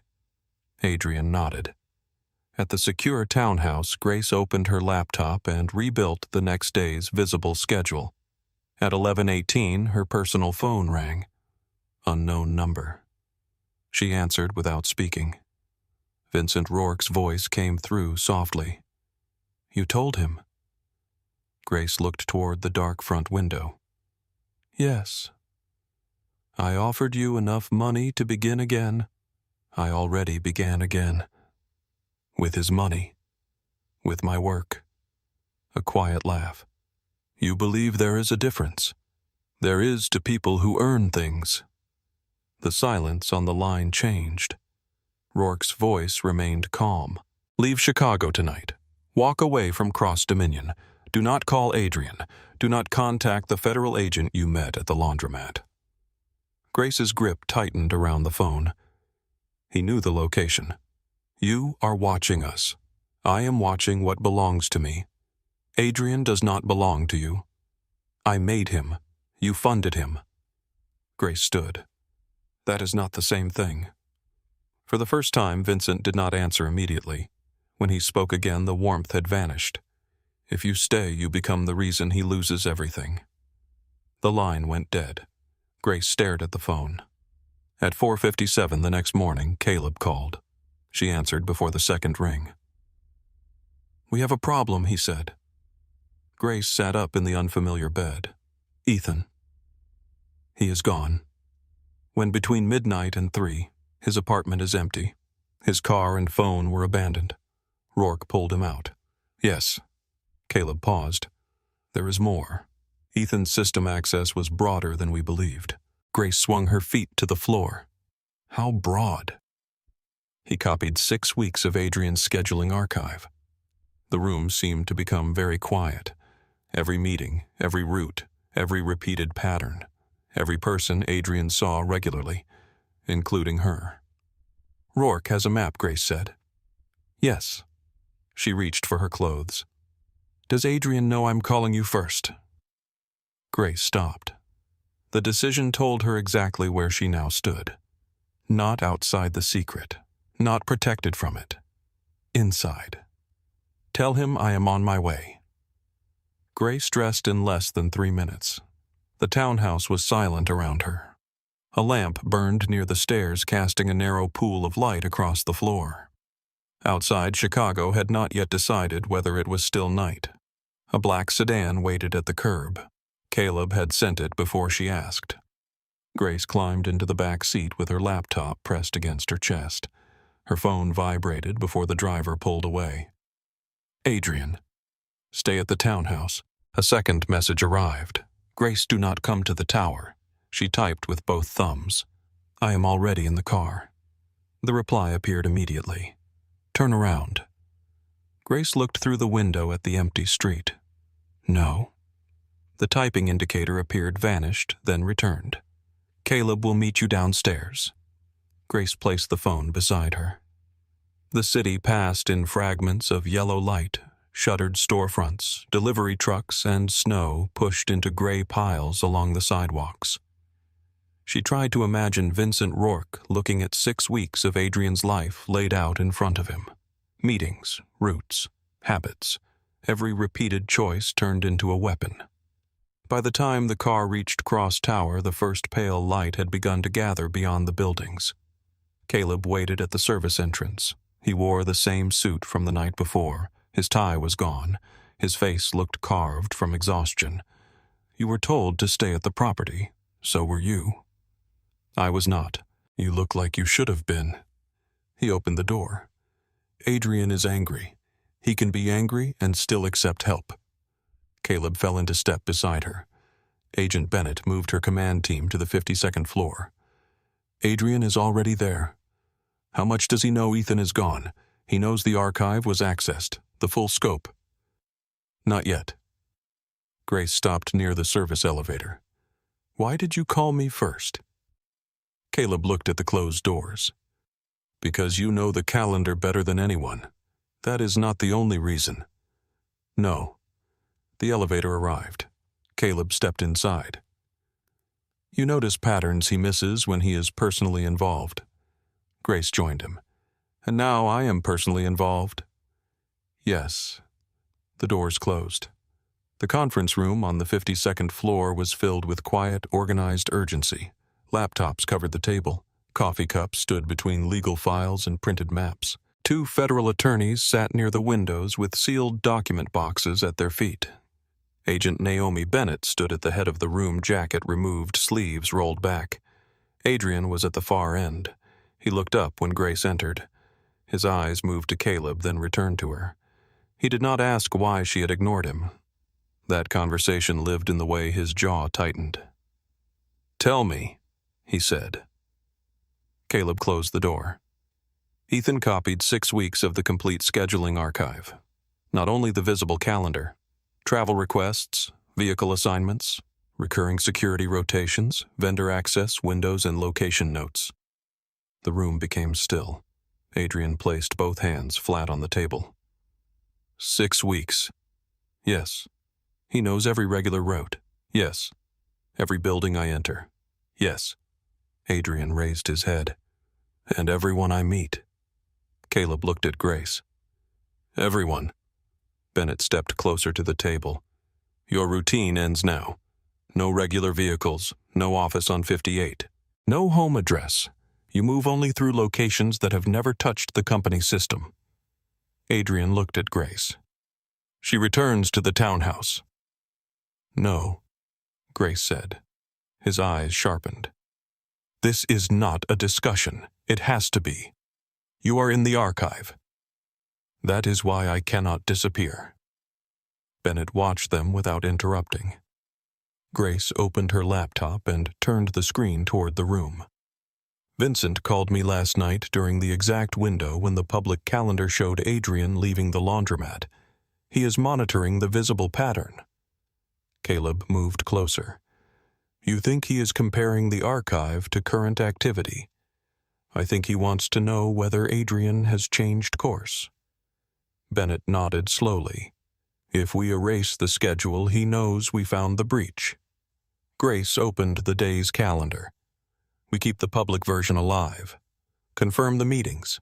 Send the usual morning messages. Delay calls in ways Adrian normally delays them. Anyone watching the building sees an ordinary day. Adrian's gaze remained on her. You do that from the townhouse. The townhouse is not connected to the internal scheduling terminal. We can create access, not without leaving a new pattern. Bennett looked at one of her technicians. Can she operate from this floor? Yes. Adrian turned to Bennett. She is not part of your operation. Bennett did not look away. Rourke made her part of it. Grace sat at the corner of the table and began working. At 6:40, she sent confirmation for Adrian's 8 o'clock meeting. At 6:52, she moved a supplier call by 15 minutes because Adrian often did that when reviewing contracts.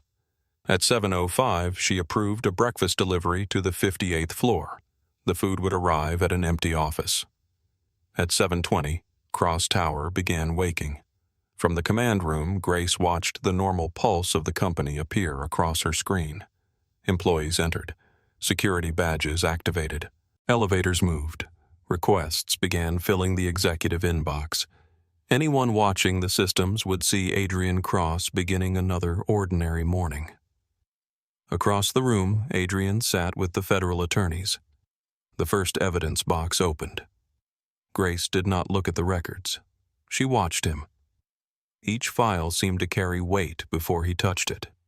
He read names from 18 years earlier and confirmed the purpose of shell companies that no longer existed. He identified warehouses, freight routes, contractors, and accounts. He did not minimize. He did not claim ignorance. He answered each question with the hard precision of a man who had repeated the truth privately long before anyone asked him to say it aloud. At 8:12, Caleb appeared beside Grace. A vehicle has been parked across from the east entrance since 6, registered to whom A holding company connected to Rourke. Has anyone exited number? Grace looked at the live building camera. A gray sedan sat beneath a streetlight. They are checking the pattern. Caleb glanced toward Adrian. I should tell him. He is identifying accounts that can disappear if this process stops. That decision is not yours. You called me before you called him.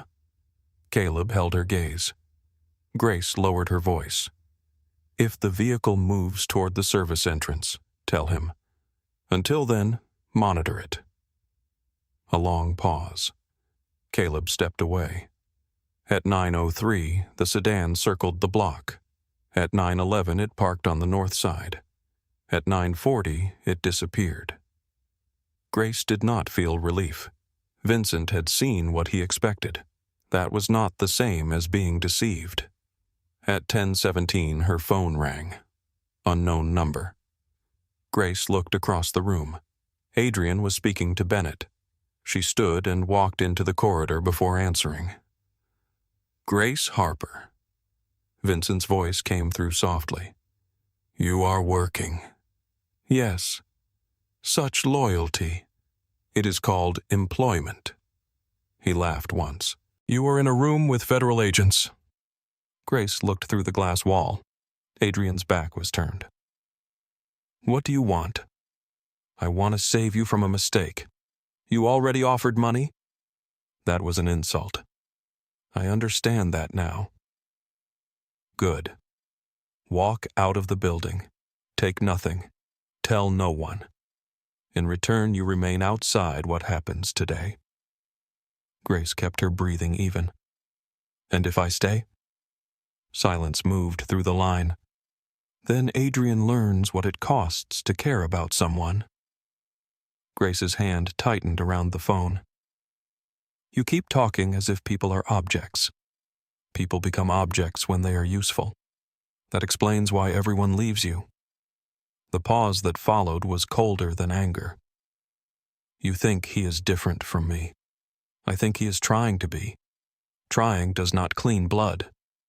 No. Grace looked through the glass at Adrian. That is why he is telling the truth.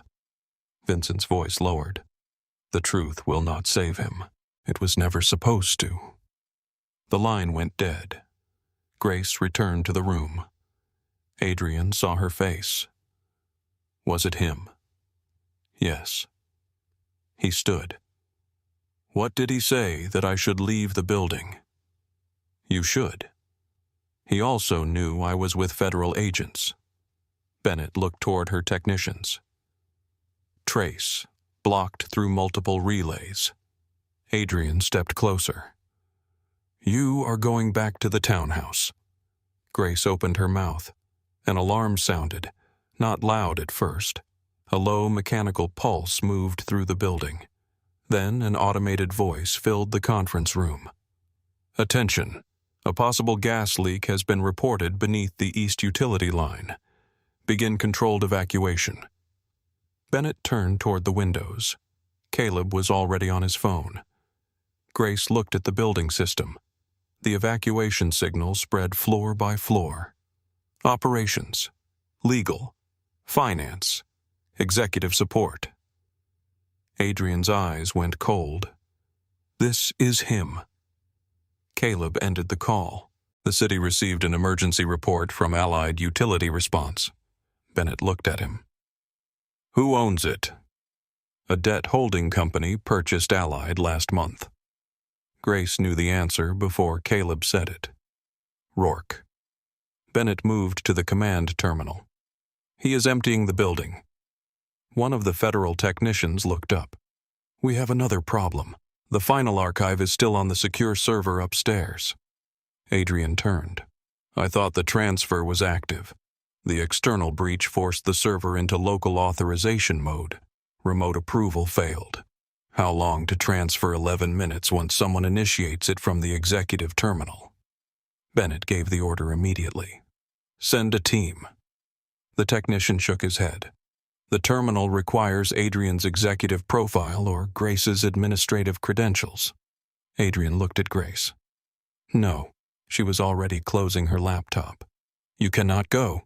Bennett needs your testimony and authorization here. Then the archive waits. If the building is cleared, Rourke's people reach it first. We destroy the server.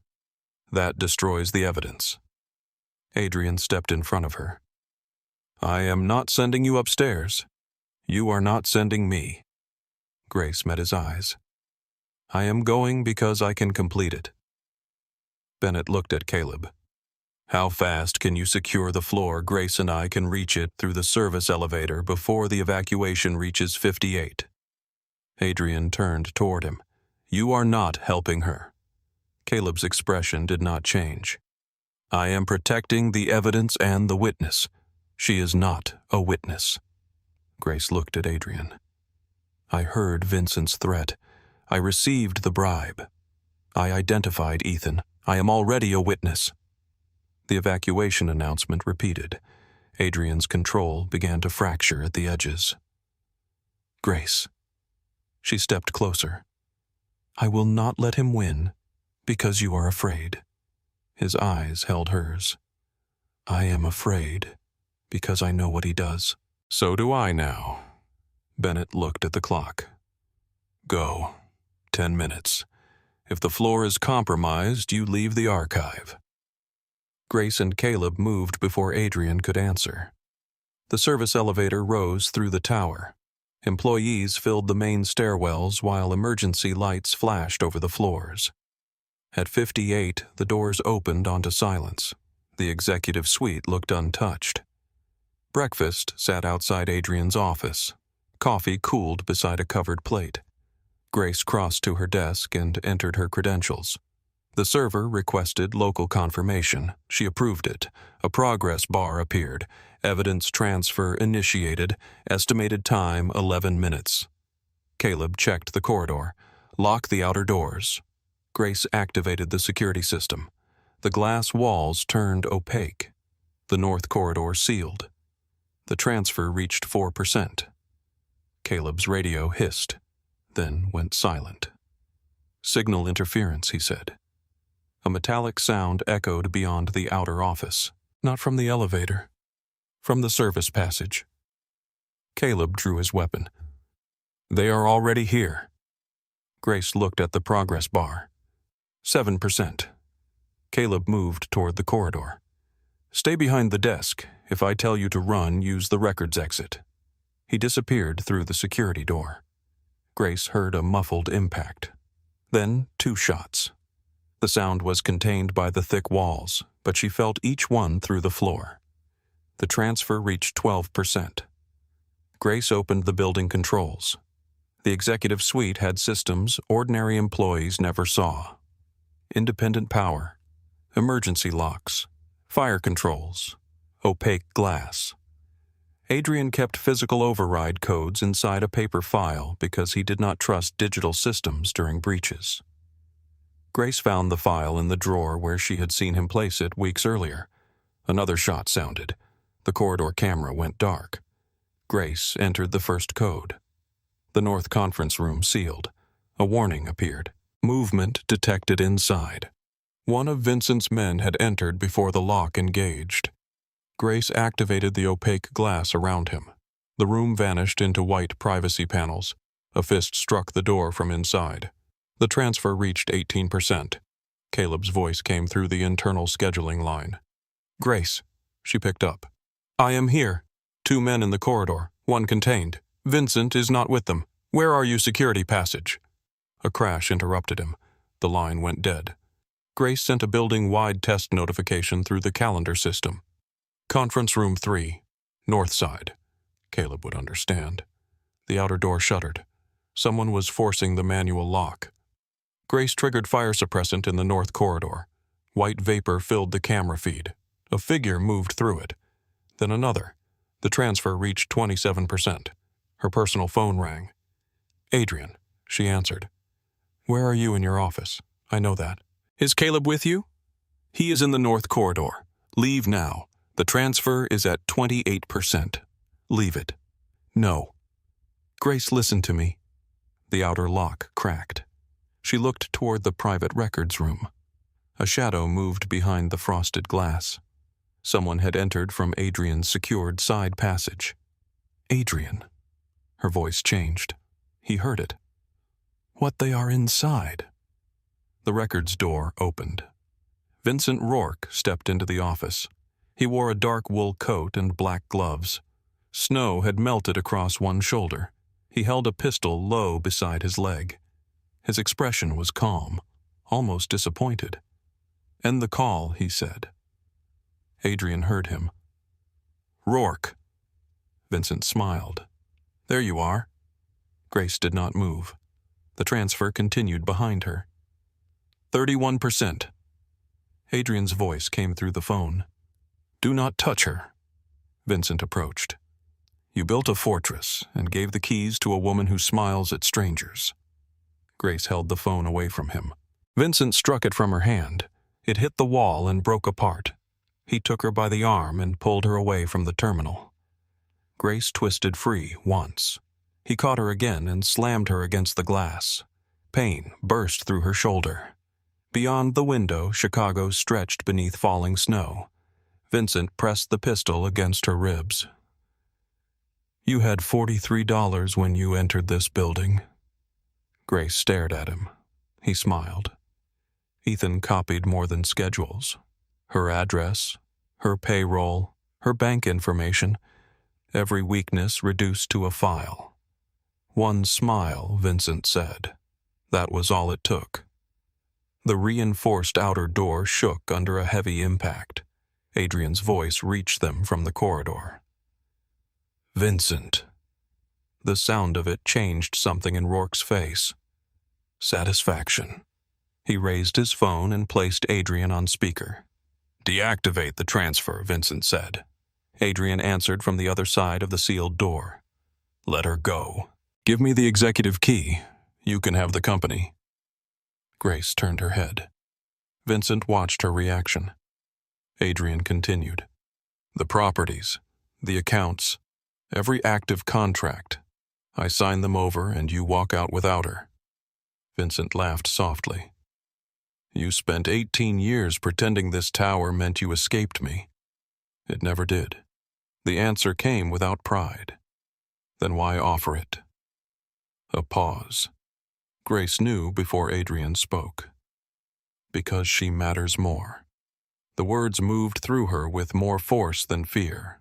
Vincent tightened his grip. There it is. The transfer reached 64%. Grace could see the number reflected faintly in the glass. Vincent followed her gaze.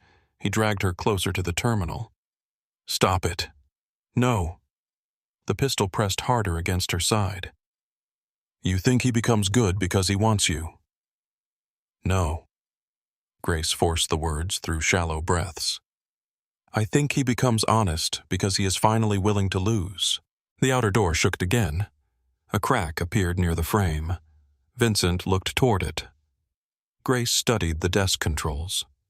The fire system button was 6 feet away. The glass opacity switch was closer. The emergency power control sat beneath the edge of the desk. The transfer reached 72%. Vincent pulled her toward the window. His hand closed around her throat. Her back struck the glass. Chicago glittered beneath her. The image from the beginning returned in full. Blood warmed the side of her face. Documents burned in a metal bin where one of Vincent's men had tried to destroy them. The office lay broken around them. The transfer climbed. 78%. Vincent leaned close.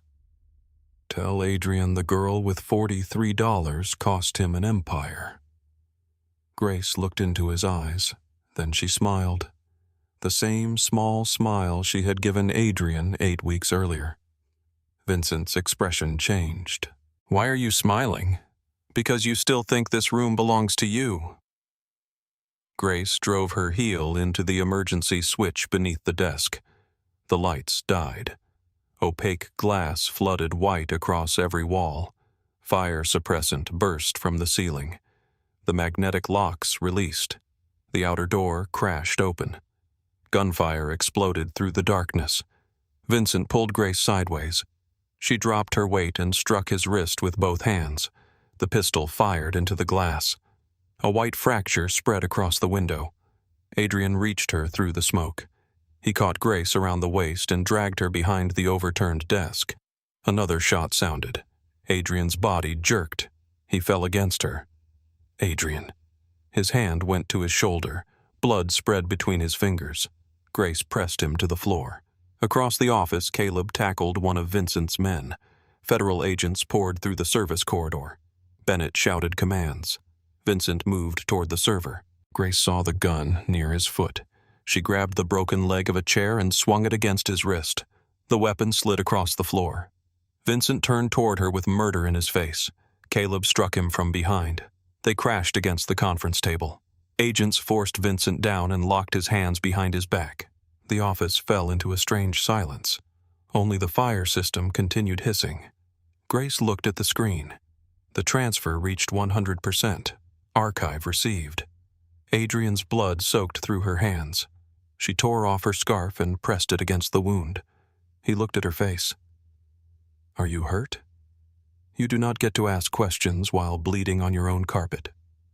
His mouth moved, almost a smile, still giving orders, still ignoring them. His hand closed around her wrist. Grace. She knew what he could not say. "Stay with me." Agents lifted Vincent from the floor. He looked at Adrian. "I made you." Adrian's face had gone pale, but his voice remained clear. "You showed me what I never wanted to become." Vincent turned toward Grace. "This ends badly for you." Grace kept pressure on Adrian's wound. It already ended. She met Vincent's eyes. You just have not reached the door. Paramedics rushed into the office. They pulled Grace back and placed Adrian on a stretcher. His fingers slipped from hers. She followed them to the elevator with blood on her coat and broken glass beneath her shoes. At the hospital, surgeons took Adrian through a set of white doors. Grace remained in the waiting area. The blood on her hands had dried into dark lines around her fingernails. Bennett sat beside her. "Rourke is in federal custody," she said. "The archive reached our system intact." Grace looked at the doors, and Adrian Bennett followed her gaze. "The bullet missed the major artery." "That is not what I asked." Bennett was silent for a moment. "He helped us dismantle the network." Grace waited. He also helped build it. Beyond the glass, a nurse moved quickly through the surgical corridor. Grace pressed her hands together and stared at the red light above the operating room doors. Saving Adrian from Vincent Rourke had not saved him from the truth. The red light above the operating room remained on for another hour. Grace sat beneath it without moving. Hospital staff passed through the corridor carrying charts, cups of coffee, and the private urgency of people whose nights did not belong to them. Somewhere nearby, a machine began sounding an alarm. A nurse hurried through a set of doors. The alarm stopped. Grace looked down at her hands. Adrian's blood had dried beneath her fingernails. She had washed them twice, but thin dark lines remained in the creases of her skin. Caleb stood near the window, speaking quietly into his phone. His jacket was torn at one shoulder. A bruise had begun forming along his jaw. He had refused treatment until every member of the security team had been accounted for. Agent Bennett had left to supervise Vincent Rourke's transfer into federal custody. No one told Grace to go home. She no longer had a home that felt untouched by the story. At 3:14 in the afternoon, the operating room doors opened. A surgeon stepped into the corridor and removed his mask. Grace rose so quickly the chair struck the wall behind her. The bullet passed through the upper shoulder, the surgeon said. It damaged muscle but missed the major artery and lung. He lost a significant amount of blood. We repaired the wound. He is stable. Grace held the words carefully. Stable. Alive. When can I see him? He will be unconscious for a while. I can wait. The surgeon glanced at Caleb. Family only at first. Caleb looked at Grace. She is family. The word struck with unexpected force. Grace did not correct him. Adrian woke just before midnight. The private hospital room was dim except for the light above the sink. Snow pressed against the dark window. Grace sat in a chair beside the bed with her shoes removed and her coat folded across her lap. She had fallen asleep with one hand resting near his. Adrian opened his eyes and stared at the ceiling. His breathing changed. Grace woke immediately. Do not move. His gaze found her. For several seconds he looked confused. Then memory returned. Rourke. In custody. The archive. Received. Caleb. Bruised, irritated, and refusing to admit either. Adrian tried to lift his right arm. Pain tightened his face. Grace stood and placed her hand against his wrist. I said, do not move. His eyes traveled over her face. The cut above her eyebrow had been cleaned and closed with narrow strips of medical tape. Are you hurt? She stared at him. You were shot 6 hours ago, and this is still your first question. You did not answer. I have a cut and several bruises. Your throat. Grace touched the skin where Vincent's hand had been. It will heal. Adrian's jaw tightened. She recognized the expression. He was seeing the office again. The glass. The gun. Vincent's hand around her neck.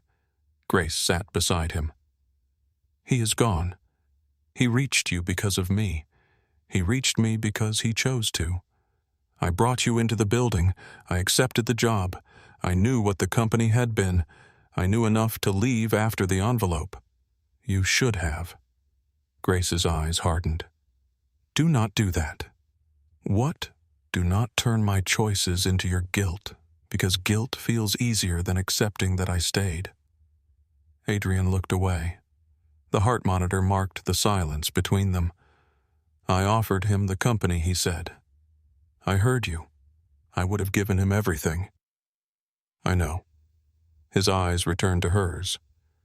"I meant it. That is why I stopped him." A shadow crossed his face. "You could have been killed. So could you. That is different." "No." Her answer came quietly. "It is only different because you are accustomed to deciding whose life has more value." Adrian closed his eyes. Grace watched the tension in his face. She softened her voice. "You do not get to save me by returning to the man Vincent trained you to be." He opened his eyes again. "What man is that? The one who believes every problem can be solved by surrendering enough power, money, or blood?" Adrian studied her. Grace moved her hand closer to his. "You told the truth. You finished the transfer. You gave Bennett the records. That was the choice that mattered. And if he had killed you, he did not. That is not an answer. It is the only one we have tonight." Adrian looked at her hand. His fingers moved against the blanket. Grace let him take hers. His grip was weak but deliberate. "I thought I lost you," he said. The words were nearly soundless. Grace felt the last of her anger loosen. "You did not. I have spent years preparing to lose the company." He looked toward the dark window. "I never prepared for you." Grace held his hand more tightly. "You do not need a strategy for everything. I do not know how to do this without one. Then begin badly." For the first time since waking, the corner of his mouth moved. A small, tired smile. Grace leaned closer. "That is better." "What is? You finally completed one." Adrian remained in the hospital for 5 days. Federal agents guarded the floor. Caleb replaced the hospital security plan twice and complained about both versions. Bennett visited every morning with legal documents and none of the sympathy people usually carried into hospital rooms. On the 3rd day, she placed a thick folder on Adrian's table. The prosecutor accepted the full archive. Adrian sat upright against the pillows. His injured arm remained in a sling. "And the cooperation agreement? Still active?" Grace stood near the window. Bennett opened the folder. The charges against Rourke expanded after the tower. Racketeering, extortion, obstruction, attempted murder, bribery, witness intimidation, and financial conspiracy. His people. 14 arrests since yesterday. More coming. Adrian looked at the pages without touching them. "What about me?" Bennett did not soften. "You will plead guilty to historical financial crimes and conspiracy. You will testify. You will surrender the properties tied directly to Rourke's money. You will pay a substantial fine." Prison. The prosecutor is recommending supervised release instead of a custodial sentence because of the length and value of your cooperation. Adrian's face remained still. "That sounds generous. It is not forgiveness." "I know. You also resign as chief executive during the independent review." Grace watched him absorb that. Cross-dominion had been the structure around his entire adult life. Bennett continued. "The board will appoint temporary leadership. Every division undergoes outside audit. Any concealed asset voids the agreement. There are no concealed assets. There cannot be." Adrian nodded. Bennett closed the folder. "You helped dismantle Rourke's network." She met his eyes. "You also helped create the conditions that allowed it to grow." "I know." The answer carried no resistance. Bennett looked briefly at Grace, then back at Adrian. "Knowing becomes useful only when it changes what you accept next." She left the folder on the table and walked out.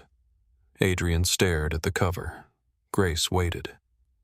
After a long silence, he said, "Half the company may disappear." "Yes. Thousands of people depend on it. They depend on the legitimate work. The legitimate work was strengthened by relationships that came from Rourke. Then you find out what survives without him." Adrian looked at her. "And if very little survives, then very little was yours. The sentence hurt him. Grace saw it. She did not take it back. 3 weeks later, Adrian entered Cross Tower through the public lobby. There was no private elevator, no cleared path, no line of executives waiting for instructions. He wore a sling beneath his coat and moved more slowly than before. Grace walked beside him. Reporters stood behind temporary barriers outside the main doors. Camera flashes struck the glass. Questions followed them through the entrance. Mr. Cross, did you knowingly launder money for Vincent Rourke? Will you step down permanently? Did federal prosecutors offer immunity? Is Cross Dominion collapsing? Adrian did not answer. Inside the main conference hall, more than 400 employees waited. Others watched through live video from offices and construction sites. The independent board sat behind Adrian. Grace stood near the side wall with Caleb. Adrian approached the lectern. For a moment he said nothing. The room became quiet in the old way. Not because people feared him now, because they needed to hear what remained. Cross Dominion began with criminal money, he said. No polished introduction, no language prepared by public relations. I accepted that money. I understood what Vincent Rourke wanted in return. For years I helped create companies and transactions that concealed illegal activity. The room held its breath. I later separated this company from that network. That decision does not erase the years before it. A man in the second row looked down. A woman near the aisle began crying silently. Adrian continued. I have entered a guilty plea. I have resigned as chief executive. Several properties and divisions will be surrendered or sold. An independent board will determine which parts of this company can continue honestly. Someone called from the back. What happens to us? Adrian gripped the edge of the lectern. I do not know. The answer moved through the room like wind. It was not comforting. It was true. I will not ask you to trust a promise from me. I will provide every record, accept every review, and answer every question. Those actions are the only trust I can offer. Grace watched his injured shoulder tighten beneath the suit. He did not ask for forgiveness. He did not call himself a victim. When he finished, the room remained quiet. Then Daniel Kim stood. He did not applaud. He simply remained standing. Another employee rose, then another. Some stayed seated, some left. Adrian watched all of them without looking away. By spring, Cross Dominion had lost 42% of its annual revenue. 3 logistics divisions were sold. 2 major clients terminated their contracts. A luxury development project disappeared when its investors were connected to one of Rourke's political intermediaries. The top 5 floors of Cross Tower were closed during the review. Adrian moved into a temporary office on the 21st floor, with 1 desk, 2 chairs, and a view partially blocked by the building across the street. For the first time in years, he could hear traffic. Grace did not return as his assistant. The independent board offered her a role managing executive operations during the transition. She declined. Instead, she submitted a proposal for a new division focused on community development, workforce housing, and internal reform. The board approved it. Her new title was Director of Community Development and Operational Reform. Her salary was determined without Adrian. Her reporting line went to the independent board. On the morning the appointment became official, Grace entered Adrian's temporary office. He was reading a physical document with his left hand. Director Harper, he said. She placed a folder on his desk. Strategic Advisor Cross. The title still irritated him. She enjoyed that more than she admitted. You are no longer responsible for my calendar, he said. No. My food. No. My sleep. That was never in the contract. It appeared to be. Grace sat across from him. I need your signature on the property transfer. He signed with his left hand. The result was almost unreadable. Grace looked at it. That cannot be legally binding. It is the best I can do. Try again. Adrian looked up. You no longer work for me. And you still cannot sign your own name." He tried again. The second version was better. As Grace reached for the folder, Adrian covered it with his hand. "Dinner." She stopped. "What about it?" "Have dinner with me. We have eaten together many times. In the office." "Yes." "While discussing work." "Yes. I am asking you to dinner without documents." Grace studied him. "Are you asking as my former employer, Numb? As a strategic advisor, Number? As a man who still owes me a ruined scarf?" Adrian's mouth moved. A complete smile appeared for less than a second. "As that man." Grace took the folder. "Friday." He released it. 7:30. "I know a place. Nothing private. It is a restaurant. Nothing you own. I do not own restaurants. You used to own parts of several." Adrian leaned back. "Taylor Street. Small dining room. Public entrance. No closed floor." Grace walked toward the door. 7:30. On Friday evening, Adrian arrived 20 minutes early. Grace knew because she arrived 10 minutes early and found him already seated. The restaurant was narrow and warm with red leather booths and framed photographs of Chicago on the walls. Conversations overlapped around them. Plates moved through the room carrying garlic tomato and fresh bread. No one lowered their voice when Adrian entered. A waiter asked him to move his chair out of the aisle. He did. Grace placed her leather bag beside her. Adrian looked at it. "You still carry that? It still works. You could replace it. I could replace many things, but not that." Grace touched one worn handle. It belonged to the version of me who thought security came from having the right job, the right apartment, and the right man. Adrian's expression quieted. "What does it mean now, that I survived being wrong?" The waiter brought water. For several minutes they spoke about ordinary things. Claire's son had lost a tooth at school. Caleb had frightened 3 hospital administrators. Daniel had been appointed interim chief operating officer and already regretted accepting. Adrian asked about Grace's new apartment. She had moved from the place Vincent's people entered. The new studio was on the second floor of a small building near Bridgeport. The kitchen window faced an alley. The radiator still clicked. The table and mismatched chairs had come with her. "Do you feel safe there?" Adrian asked. "Most nights." He did not offer guards. He did not offer a different building. He understood the question belonged to her. After dinner, they walked beneath strings of streetlights. Chicago was beginning to thaw. Water ran along the curb. The wind remained cold, but it no longer carried snow. Adrian kept his injured arm close to his side. Grace noticed. "You are in pain." "I am fine. You remain a poor liar. I was successful at it for many years, only because people were afraid to disagree."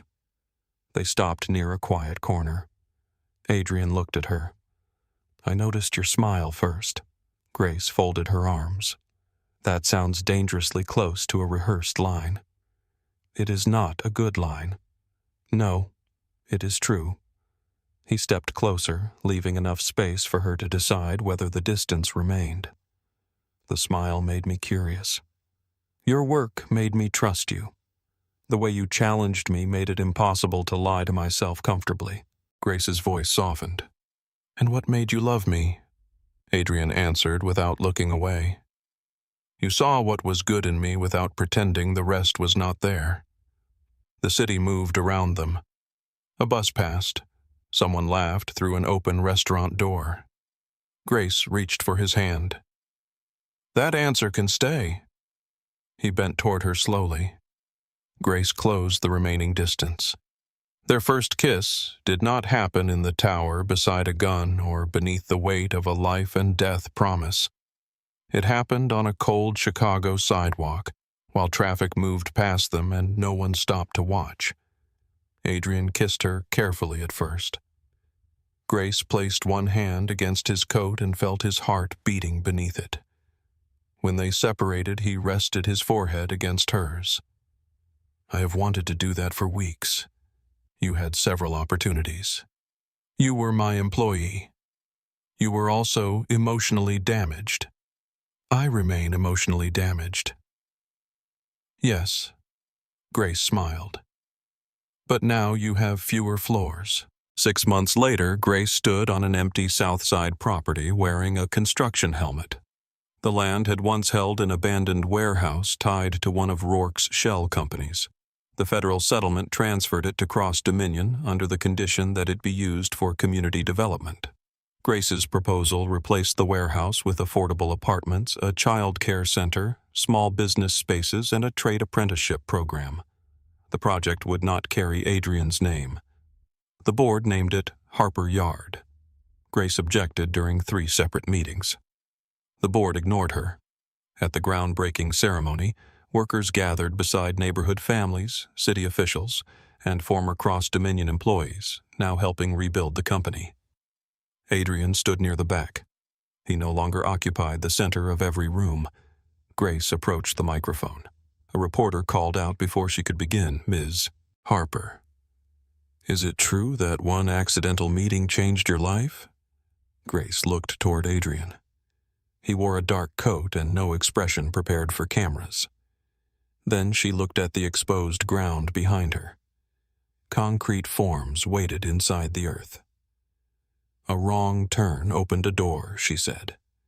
Workers began pouring the first clean foundation into the ground. Grace watched the concrete spread. The rest came from what we chose to build after walking through it. 1 year after the siege, she returned to the 58th floor. The broken windows had been replaced. The walls were lighter. The heavy security door remained, but it now carried a simple brass plaque.